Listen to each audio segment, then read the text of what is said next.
Okay, with that, we need everybody to please be silent. What you're about to see is real. This is very real to every single first responder standing up here today. With that, I bring you Greece Olympia's mock DWI crew.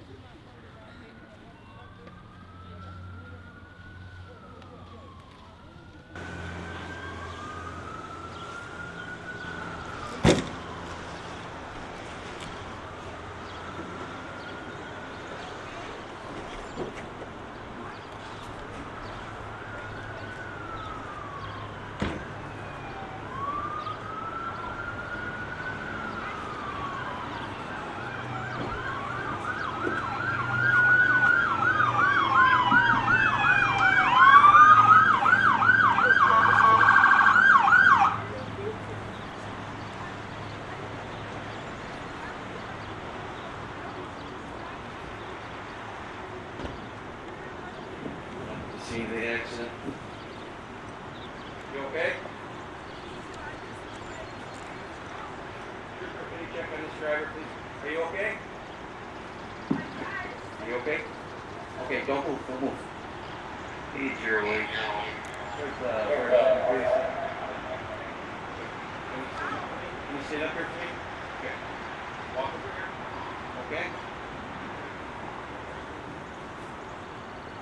Okay? What happened? Okay.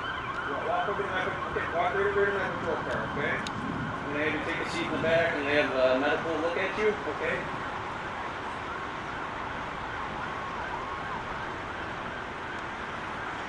Okay, come over here. Come right over here. Stand right there for me.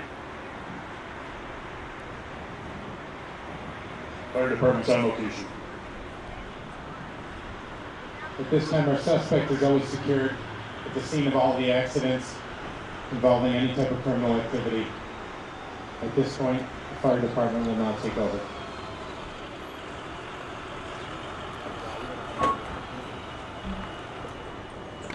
So first thing, the fire department pulls up, they're checking the scene to make sure the scene is safe. Make sure there's no power lines down.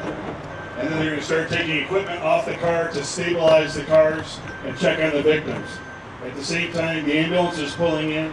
They're going to back in so they could easily load a victim from the accident scene into the ambulance and then be on to the hospital.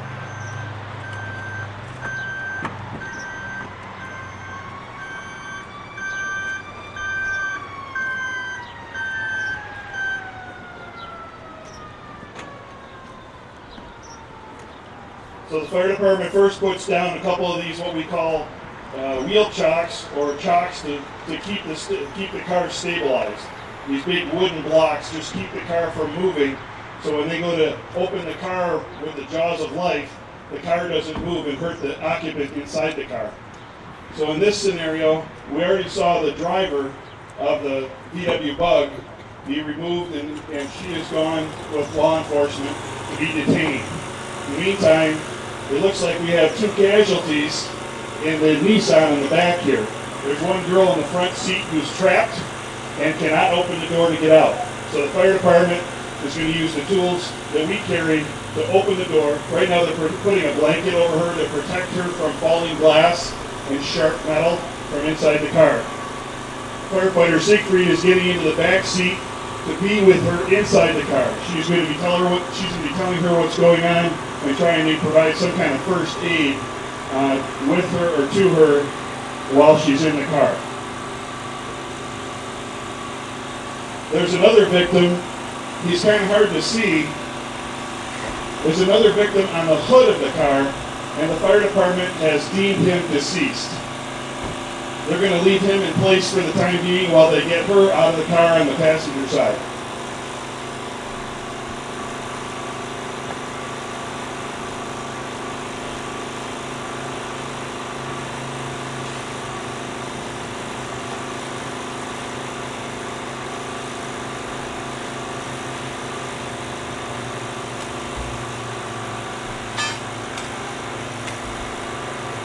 So inside the car, I'm not sure if you can see or not, but the firefighter inside the car is putting a collar around her neck in the car to keep her head still in case she has a broken neck.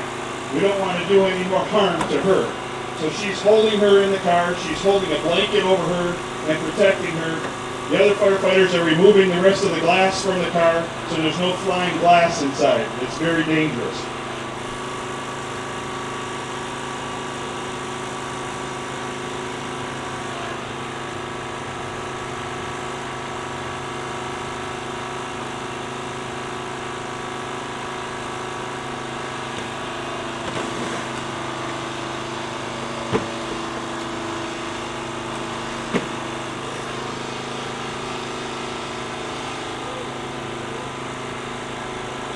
So they're using the jaws of life right now to open the door on the passenger side. They're taking those jaws and they're spreading them open to get a passage to get at the victim that's trapped in the passenger side of the car.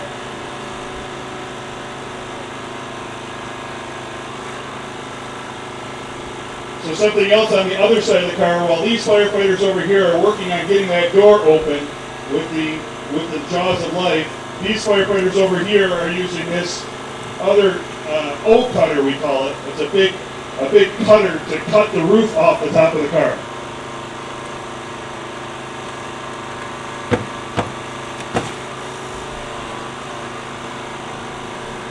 So they've got the door open now on the passenger side, and they're able to access the victim on this side of the car. When this happens, our friends on the ambulance, they have the stretcher ready with a board on the stretcher, and they're going to move the victim outside of the car onto the stretcher and then take her to the hospital.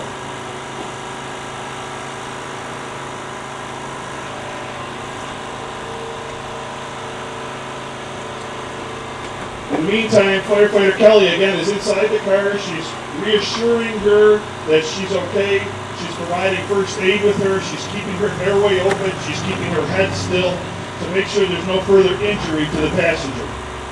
Again, remember, the entire time, her friend is dead right next to her, the driver.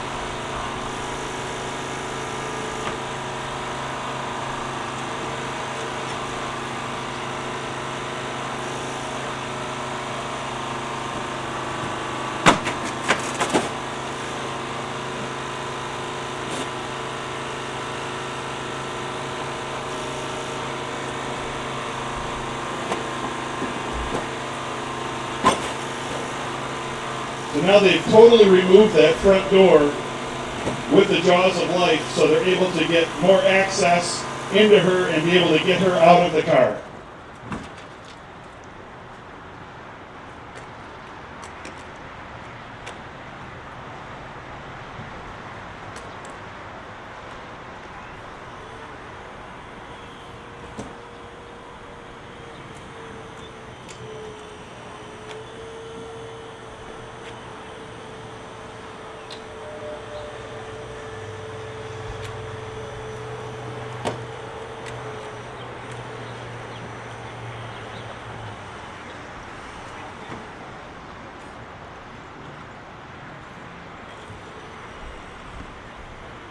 So they're cutting, they've got the front door cut off.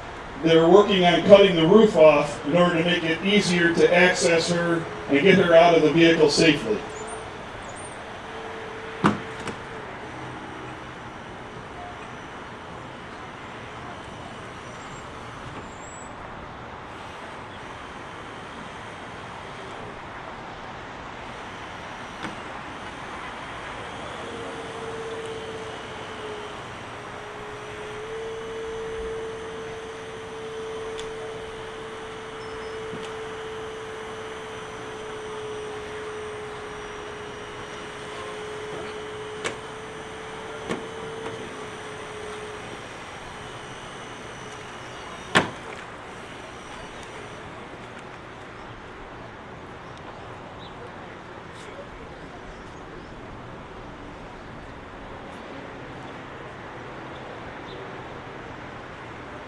So they've cut all the posts that hold the roof onto the car, and they're able to take the roof right off the top of the car, make it a convertible. So now they have easy access to get the patient out of the car and safely to the ambulance into the hospital.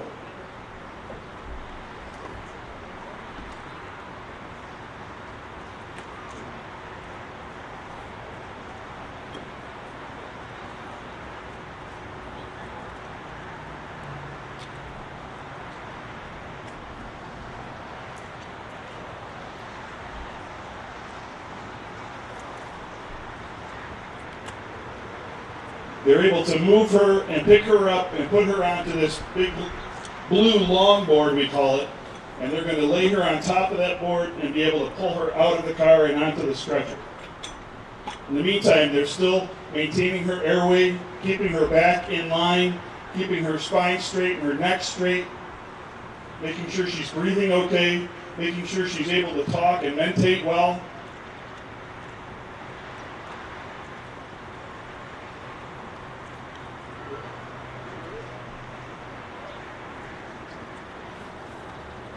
So now they've extricated her out of the car and onto the stretcher. Again, remember, her friend is still dead on the hood. All because of a couple of poor decisions made by the driver of the other vehicle. Whether that driver was distracted or impaired by any reason, could have been prevented. This is what we're trying to knock home today. We want you to think about this weekend, especially at prom, or next weekend, or next year, or in 5 years from now. So they've got her onto the stretcher, they're able to load her into the ambulance, and the ambulance is going to take her to the hospital.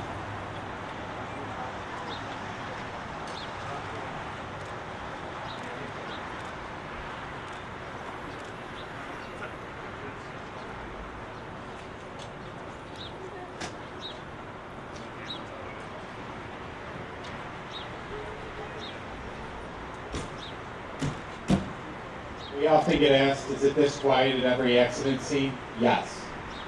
Like we stated earlier, this is not easy for us. You all sat inside and listened to that mom speak. This is not easy for us.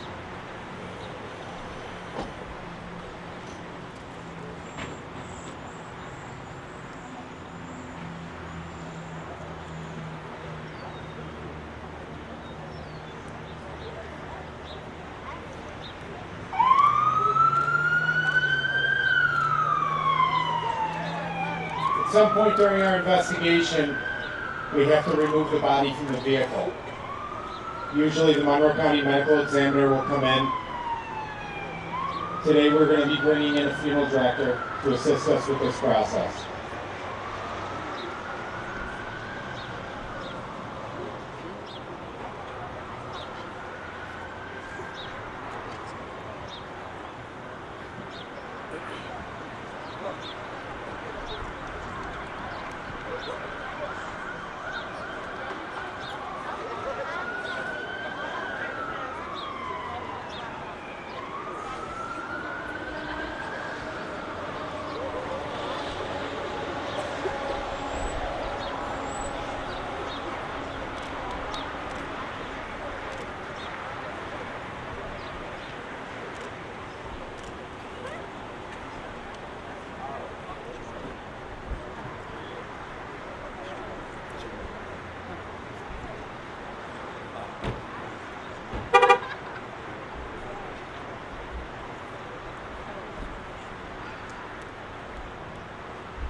Ordinarily at a scene,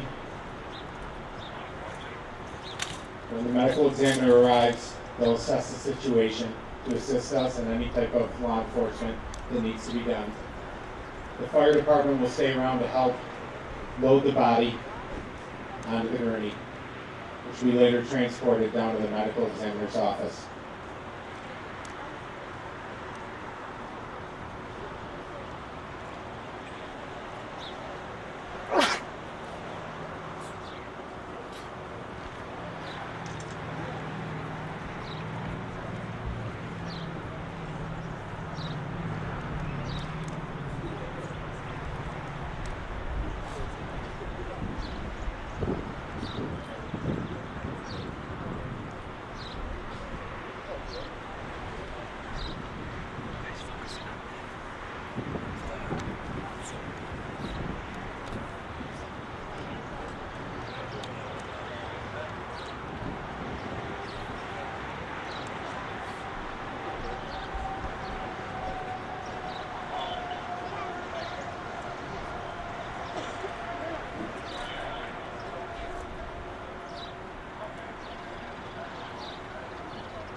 So the fire department is going to assist with the medical examiner, or in this case the funeral home, in removing the victim's body from the car.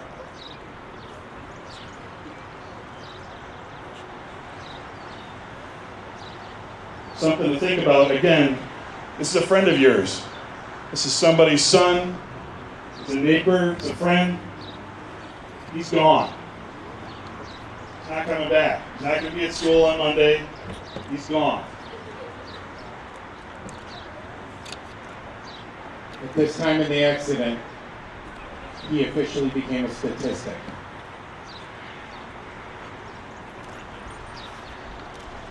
We can't say it enough. One poor decision.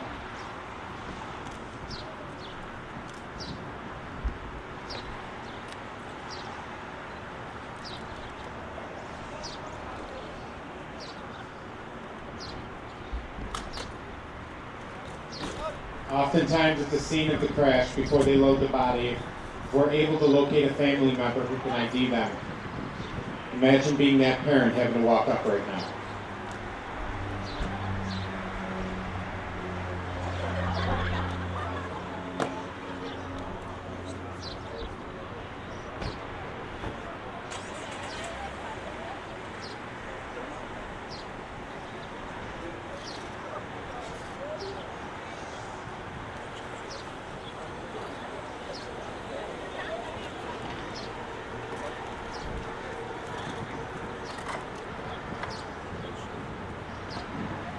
At this point in the accident, the fire and the emergency services are complete. All right?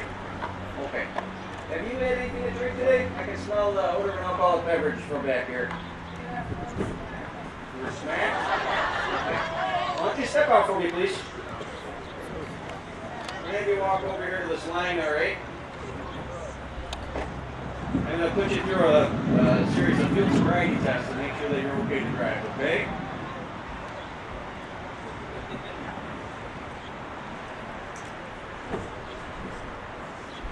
Okay. I'd like you to do a space lead. Put your feet and toes together, like this. Put your arms at your side. Excellent. Look at me. Can you open your eyes, please? Have you been smoking anything else that gave you marijuana today? Probably. Okay, because your pupils are really dilated, and I can smell the odor of marijuana coming off your person here. Okay? See the tip of my pen? Okay, what I'd like you to do is follow the tip with your eyes and your eyes only. Do you understand? Can you see the tip of my pen with both of your eyes? Okay, follow the tip. Keep your head straight.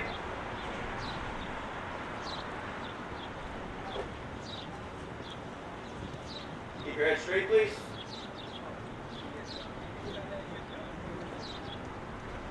Keep your head straight, please.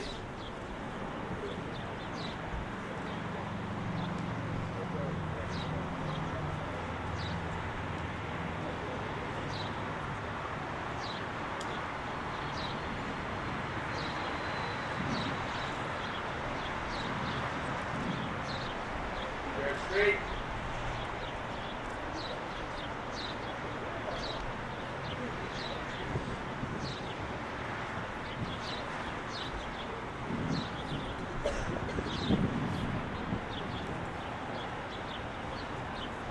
Okay. See the tip of the pen? Follow it in a circle, please. Wherever that tip goes, your eyes go. Just follow it. Follow the tip, follow the tip, follow the tip. All right, one more time.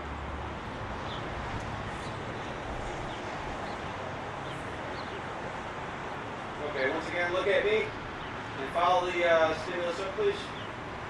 And hold. And one more time. Okay, next test I'm going to have you do. You see this line here in front of you? Okay. What I'd like you to do, please, is come down here. Turn around. Face me. Place your left foot on the line. Place your right foot in front of your left foot. Feel the toe. Your arms at your sides. Don't do anything until I tell you to. Do you understand? Okay, when I tell you to, you're going to take 9 heel-to-toe steps down that line. It's going to look like this. 1, 2, 3, 4, 5, 6, 7. Simulating this is your 9th step, you're going to take a series of small choppy steps, and you're going to take 9 heel-to-toe steps back down the line. Okay? When you start, you're not to stop.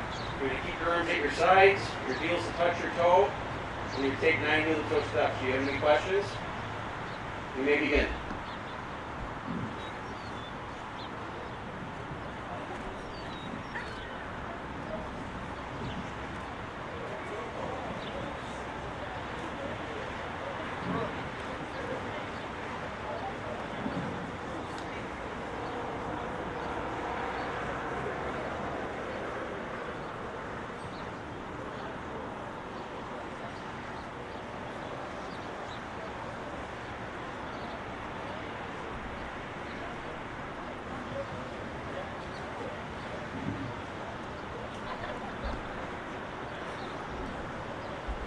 Turn to your sides, please.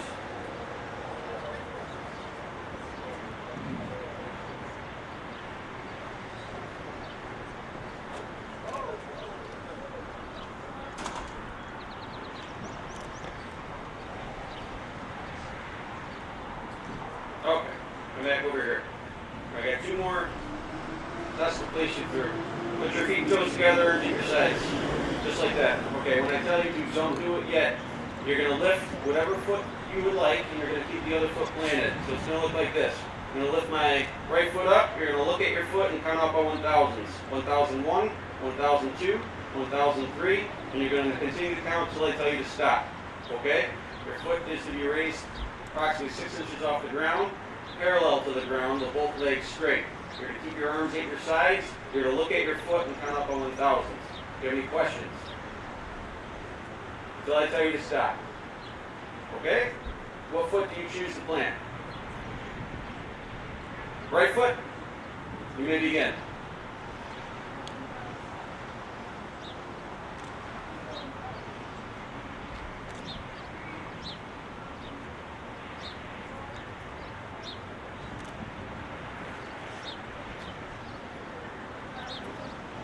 Keep your arms at your sides, please.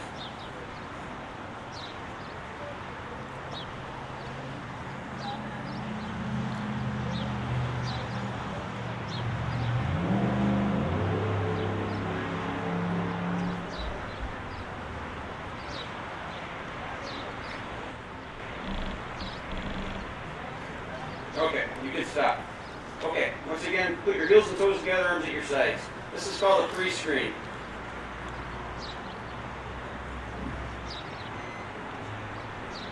What I like you to do, when I tell you to, you're going to place your mouth around the tube, and you're going to exhale until I tell you to stop. You understand? Okay. Exhale. Keep going, keep going, keep going, keep going, keep going, keep going, keep going, keep going, keep going. Good.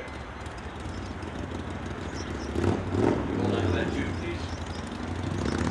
Okay. What I'd like you to do now is put your hands behind your back.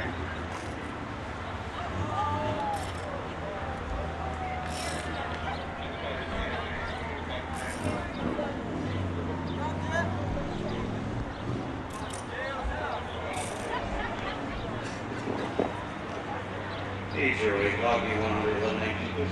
Alright, walk back over here.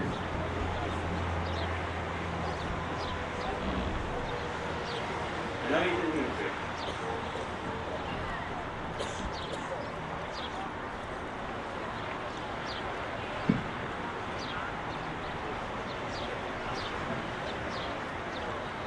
At this time, our suspect is placed under arrest for driving while intoxicated and driving while ability impaired by drugs and alcohol. She'll be now taken to the police department, where she's going to be processed by the police department and soon to be arraigned in front of the Honorable Judge Berry inside of the auditorium.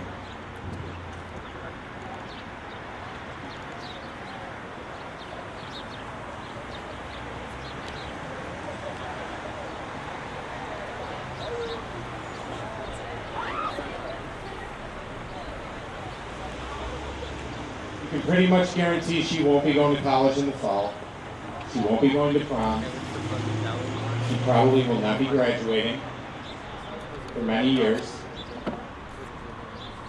And my guess is she's probably not going to be able to afford the bail to get out of jail. But that's to be found out in just a few minutes. So at this time, we ask everybody to please return into the auditorium to your seats.